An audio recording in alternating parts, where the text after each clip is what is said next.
Hello everyone, welcome back to my channel. तो दोस्तों, स्वागत है आप सबका हमारे इस चैनल पर, जहां हम बातें करते हैं फैशन, ब्यूटी, लाइफस्टाइल, पूजा पाठ से जुड़े हुए ऑल इन टॉपिक पर।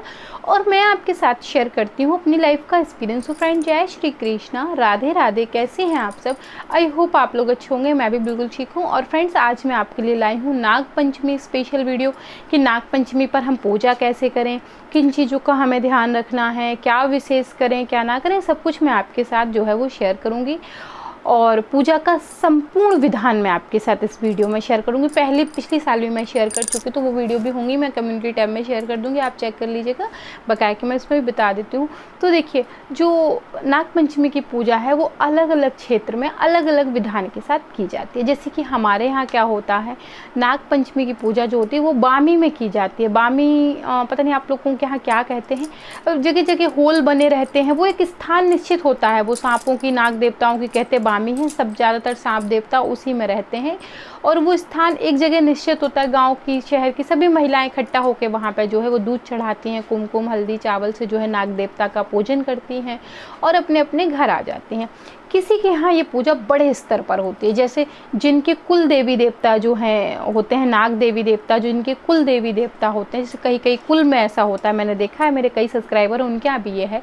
तो उनके यहाँ विध विधान से पूजा होती है। कैसे होती है तो मैं आपको इसी में सामान्य बता देती हूँ, इसी में विध विधान से बता देती हूँ। आप जैसे भी करना चाहें कर सकते हैं। सर्वप्रथम क्या करना चाहिए नाग पंचमी की पूजा पे, तो देखिए, नाग देवता जो हैं आप मिट्टी के आवाहन कर लीजिए। मैंने मिट्टी के नाग देवता बनाकर आपको दिखाए हैं, जोड़े में बनते हैं, वो ऐसे सिंगल नहीं बनते, जोड़े में बनते हैं। मैंने पिछले साल की वीडियो में मिट्टी से खुद से निर्माण करके बताया है। कोशिश करूँगी अब भी बता दूँ, क्योंकि आप लोग जाने कोरोना का समय चल रहा है, काली मिट्टी लेने के लिए मुझे जो है वो मिट्टी वाले भैया के पास जाना पड़ेगा, इसलिए थोड़ा सा मैं अवॉइड कर रही हूँ, लेकिन कोशिश मैं करूँगी। आप गमले से मिट्टी निकाल के भी बना सकते हैं। तो काले रंग के आप जो है काले रंग की मिट्टी से उनका निर्माण कर लीजिए, एक दिन पहले ही कर सकते हैं आप। और उनको बढ़िया रंग छोक लीजिए, आप रंग लीजिए, अगर रंगना चाहते हैं तो, पेंट करना चाहते हैं कहने का तो पेंट कर लीजिए। उसके बाद सुबह में आप एक बर्तन में प्लेट में जो है उनको स्थापित कर दीजिए। जैसे मिट्टी के नागिन जो है जोड़ा बनता है, उन्हें आप स्थापित कर दीजिए। कलश की स्थापना कर लीजिए। कलश की स्थापना करना बिल्कुल मत भूलिए, बिना कलश के कोई भी पूजन पूर्ण होता ही नहीं है। तो कलश की स्थापना विधि विधान से कर लीजिए। आप चाहें तो कलश पे नारियल रख सकते हैं, चाहे तो दीपक रख लीजिए, छोटा सा कलश रख लीजिए, नीचे थोड़ा सा चावल बिछा के अष्टदल कमल बना ले, चाहे चावल बिछा ले, और रख के आप पान, अशोक के पत्ते या आम के पत्ते लगा के आप कलश की स्थापना कर सकते हैं। ऊपर आप दीपक, नारियल जो भी रखना चाहें रख सकते हैं। और जल लेके लोटे में दुर्वा के सहायता से जो है वो स्नान करवा दें। आप नागिन जो है जोड़ा बनाया है आपने नाग पंचमी के लिए, उनका विधि विधान से स्नान करवाएं। कलश का स्नान करवाएं, जैसे कि वरुण देवता बोलते हैं तो कलश का विधि विधान से स्नान करवाएं। नागिन जो है देवी देवता आपने बनाए हैं उनका स्नान करवाएं।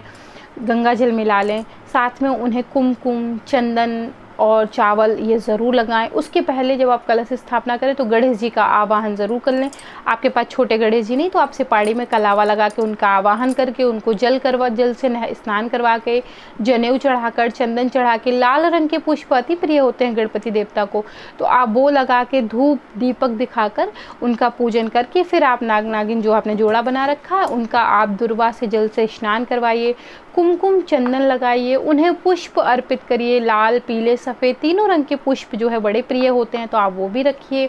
साथ में आपने जो अन्य देवी देवताओं के लिए भोजन बनाया, कहते हैं उनको तो सिर्फ दूध का ही भोग लगाया जाता है, कच्चे दूध का, उबले हुए दूध का नहीं, ये ध्यान रखिएगा, उबले हुए दूध का भोग नहीं लगाते हैं, कच्चे दूध का भोग लगाते हैं। तो आप एक कटोरी ले लीजिए, उसमें जो है वो दूध रख दीजिए ताकि वो ग्रहण कर लें।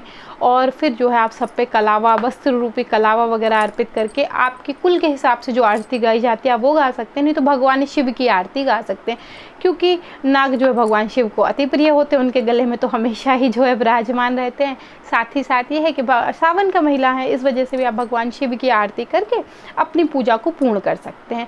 आपको हटाना नहीं है, कुछ भी सामान रहने देना है, पूरे दिन रहेगा वो, पूरी रात रहने दीजिएगा।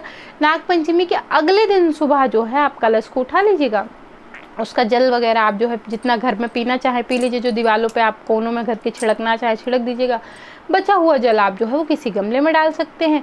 जो दूध आपने रखा हुआ है, जोड़े को चढ़ाया है भोग के रूप में, उस दूध को आप किसी गमले में डाल दीजिएगा।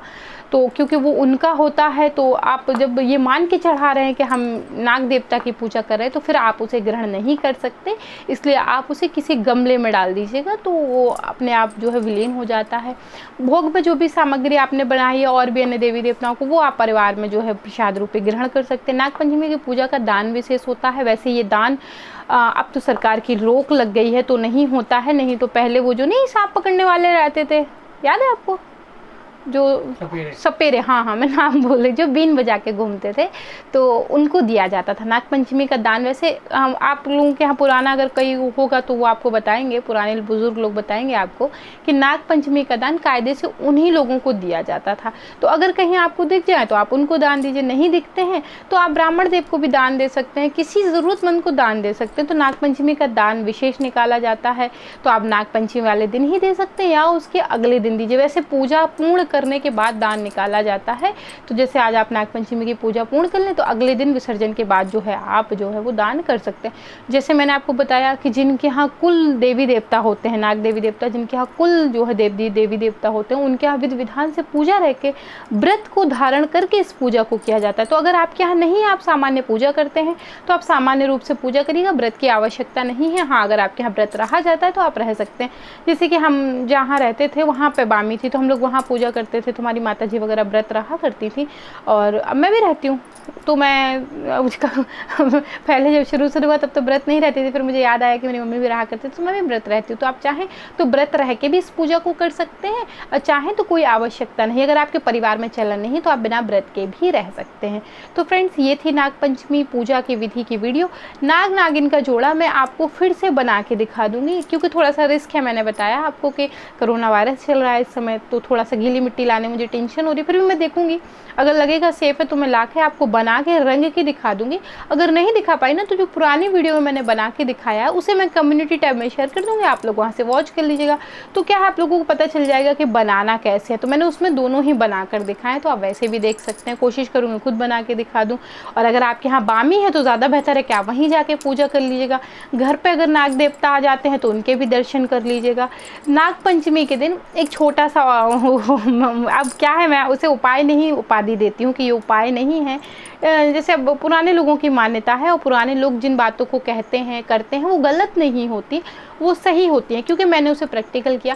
अगर आपके घर में कोई बच्ची है या आपके हाथ से तेल बहुत ज़्यादा लगता है, बहुत ज़्यादा तेल जल जाता है, तो नागपंचमी वाले दिन कहते हैं जो 2 मुँह वाले सांप होते हैं उनके ऊपर 5 बार या 7 बार हाथ फेरने से आपके हाथ का तेल कम जलता है। पहले मेरे हाथ से जलता था भाई, मैंने प्रैक्टिकल किया है इसलिए मैं आपको बता रही हूँ। आप चाहें तो ट्राई कर सकते हैं। ये कोई अंधविश्वास नहीं, इसे कोई गलत वे में ना ले कि ये अंधविश्वास है, ऐसा नहीं है। हमारे बूढ़े बुजुर्गों ने कोई चीज़ बनाई है तो वो अंधविश्वास नहीं हो सकती, कुछ ना कुछ उनके अनुभव होते हैं। तो मैंने किया, पहले मेरे हाथ से बहुत तेल चला करता था, मैं 250 ग्राम आटे की पूड़ी सेकने पता चला 1 लीटर तेल जला दिया करती थी। फिर हमारे गुरुजी हैं, उन्होंने बताया मम्मी को, फिर मम्मी ने मुझे बताया। तो नागपंचमी वाले दिन हमारे यहाँ आए थे एक लोग 2 मुँह वाला सांप लेके, तो काफ़ी डर लग रहा था मुझे, लेकिन 5-6 बार फिर ऐसे हाथ फेरा, सीधा उल्टा सीधा 5 बार फेरा जाता है, और थोड़ा सा तेल जो है निकाल के शनिवार को दान कर दिया था, और उस दिन से ठीक है, अब तेल वेल नहीं जलता है। तो ये एक छोटा सा तरीका है, आप चाहें तो आजमा सकते हैं। इसे कोई उपाय के रूप में ना ले, ये कोई बहुत बड़ा उपाय नहीं। उपाय को क्योंकि मैं समर्थन नहीं करती, मैं इस वजह से बोल रही हूँ। हमारे बड़े बुजुर्गों की एक बात थी जो मैंने आपके साथ शेयर की। तो फ्रेंड्स, आशा करती हूँ वीडियो ज़रूर पसंद आया होगा। देखूँगी, जोड़ा बन जाएगा तो दिखा दूँगी, नहीं तो जिसमें मैंने बनाया है वो वीडियो में कम्युनिटी टैब में शेयर कर दूँगी, तो आप लोग उससे बनाना सीख लीजिएगा कैसे बनाना है। और बाद में जो नाग नागिन का जोड़ा है, मैं आपको बताना भूल गई, उसे आप किसी भी गमले में रख दीजिएगा, वो अपने आप भूमि में विलीन हो जाएंगे। उसी को विसर्जन करना कहते हैं। तो वो आवाहन विसर्जन वाली पूजा होगी, तो आप किसी गमले में रख दीजिएगा, जल डाल दीजिएगा, वो उसी गमले में जो है वो विलीन हो जाएंगे। तो फ्रेंड्स, अगर ये वीडियो पसंद आया हो तो आप लाइक करिए, शेयर करिए, सब्सक्राइब करिए, एंड कमेंट करके बताइए कि आप कुछ और तो नहीं जानना चाहते। आप मुझे इंस्टाग्राम पे ज्वाइन भी कर सकते हैं। मैं मिलती हूँ विद अ न्यू वीडियो, तब तक के लिए जय Shri Krishna, Radhe Radhe, bye bye friends, bye bye.